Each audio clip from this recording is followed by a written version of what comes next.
One-man army. Filipino na batikang sniper na napalaban sa Europe noong ikalawang digmaang pandaigdig. Umalis sa Pilipinas bilang isang palaboy-laboy noong 1927. Nang maglaon ay bumili siya ng pool hall nung may mga napanalo siya sa casino, ngunit ito'y naglaho sa panahon ng Great Depression. Pagkatapos ay nagtrabaho bilang isang busboy hanggang sa siya ay na-draft noong 1942. Si Private Ramon S. Subehano ay nagsilbi sa Company A, 358th Infantry Regiment, 90th Infantry Division at lumalaban sa mga madugong labanan sa Normandy Beach, Ardennes, Northern France, Netherlands at Rhineland.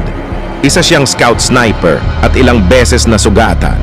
Sa panahon ng digmaan, nakakuha siya ng 17 medalya na kinilala sa pagpatay sa higit sa 400 sundalong Aleman sa labanan.